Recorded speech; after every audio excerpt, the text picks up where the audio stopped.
Assalamualaikum warahmatullahi wabarakatuh. Alhamdulillahirabbil alamin. Wa bihi nasta'in ala umurid dunya waddin. Wassalatu wassalam ala asyrafil anbiya'i wal mursalin sayyidina wa maulana Muhammadin wa ala alihi wa sahbihi ajma'in. Subhanaka la ilma lana illa ma 'allamtana innaka antal alimul hakim. Rabbi shrah li sadri wa yassir li amri wahlul 'uqdatan min lisani yafqahu qawli, amma ba'du. Alhamdulillah. Teman-teman saya sekalian, dulu saya menyangka bahwasanya orang kalau ingin masuk surga yang di sana harus melewati neraka di dunia. Dulu saya menyangka bahwasanya sebagaimana yang disampaikan oleh Nabi Muhammad, huffatil jannah bil makarih wa huffatin nar bisyahawat. Surga dikelilingi dengan hal yang tidak menyenangkan, namun neraka dikelilingi oleh hal-hal yang menyenangkan. Sehingga sekalian, saya lama punya pemikiran seperti itu karena memang hampir semua orang ngomongnya kayak begitu. Sengsara membawa nikmat, apalagi berakit-rakit ke hulu, menangis dahulu, tertawa kemudian, gitu ya. Kayaknya kalau yang di dunianya itu banyak ketawa, di dunianya banyak senang, di akhiratnya pasti menderita.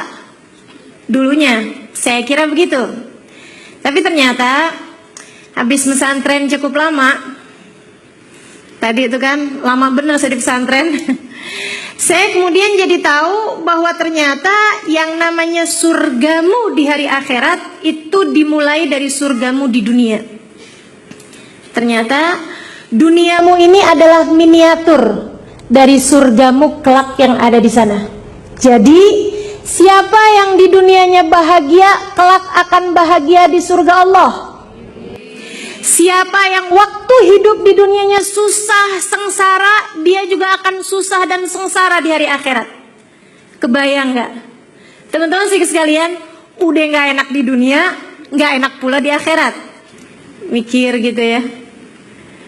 Kayaknya banyak kok orang-orang yang hidupnya susah di dunia, tapi di akhiratnya bahagia. Pun banyak juga orang-orang yang hidupnya bahagia di dunia tapi di akhiratnya menderita. Itu tergantung dari bagaimana pola pikirmu terhadap surga.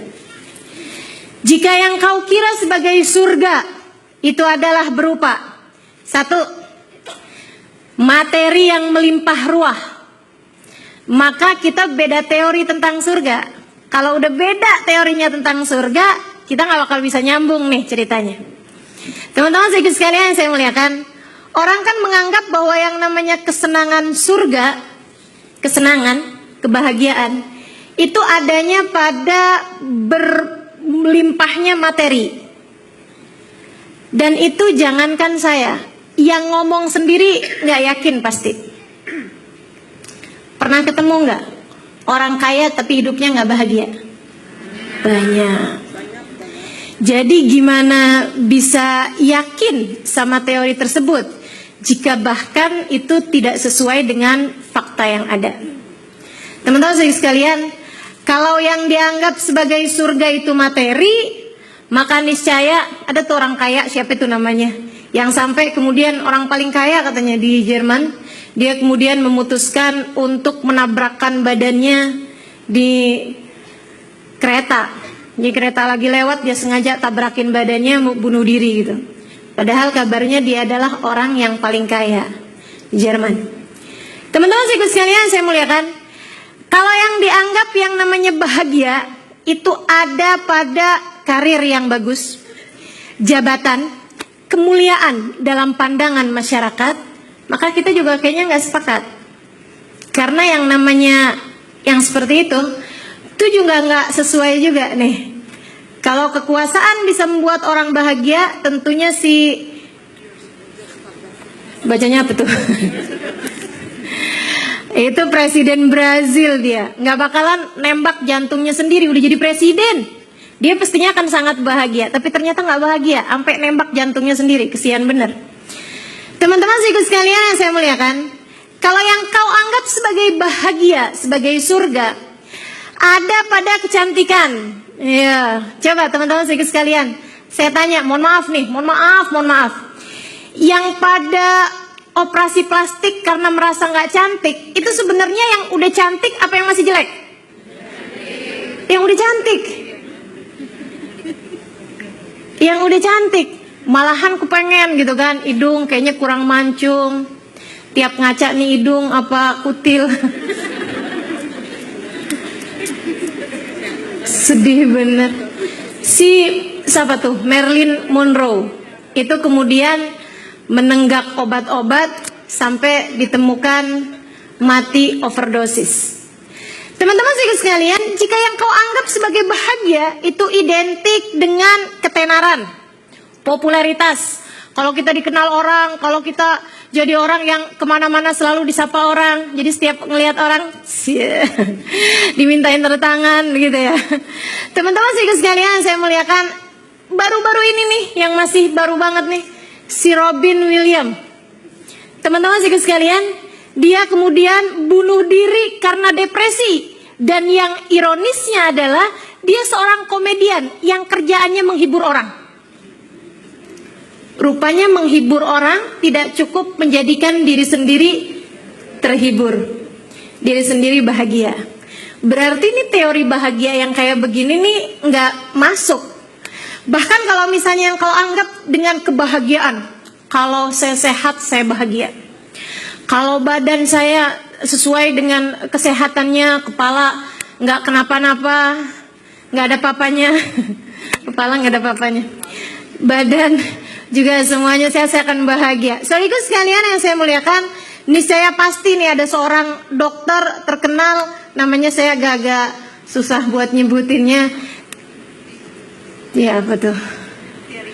Thierry Costa. Dia adalah seorang dokter terkemuka yang ada di Prancis. Dia tewas bunuh diri. Ternyata bukan itu resep hidup bahagia. Bukan itu yang menjadikan hidupmu berada dalam surga. Bukan pada materi, bukan pada popularitas, bukan pada jabatan, bukan pada kecantikan, bahkan bukan pada kesehatan. Karena ternyata ada orang miskin tapi bahagia. Ada orang rakyat jelata, bukan siapa-siapa, tapi dia bahagia. Ada orang yang sakit bahkan, tapi dia bahagia.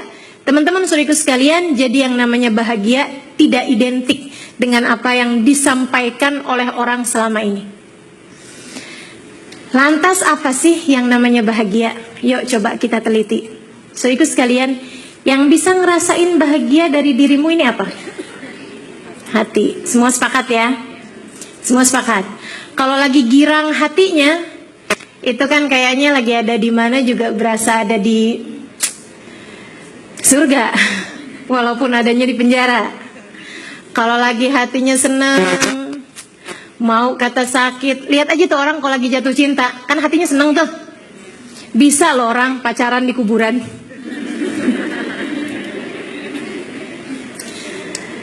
Karena ternyata yang namanya bahagia yang hakiki itu memang yang bisa merasakan adalah hati. Hati itu. Jika hatimu bahagia, engkau terasa berada di taman berbunga, meskipun sebenarnya engkau sedang berada di penjara. Jika hatimu bahagia, maka engkau akan merasakan kelembutan pada apapun yang diraba tanganmu. Engkau akan merasakan kemerduan pada tiap suara yang didengar telingamu. Ketika hatimu bahagia, surga telah menyapa dirimu di kehidupan di dunia ini. Maka teman-teman sekalian, jika mau mencari surgamu di dunia, maka carilah kebahagiaan yang ada di dalam hati. Hati, kuncinya. Hati. Sekalian hatimu. Coba lihatlah. Coba pikirin. Apa yang selama ini paling banyak mewarnainya? Teman-teman, saudariku sekalian yang saya muliakan, modalmu menghadap Allah Subhanahu wa ta'ala, modal bahagiamu, modal untuk kesenangan hidupmu, semuanya terdapat pada sebongkah daging yang Nabi Muhammad sebut sebagai hati tersebut.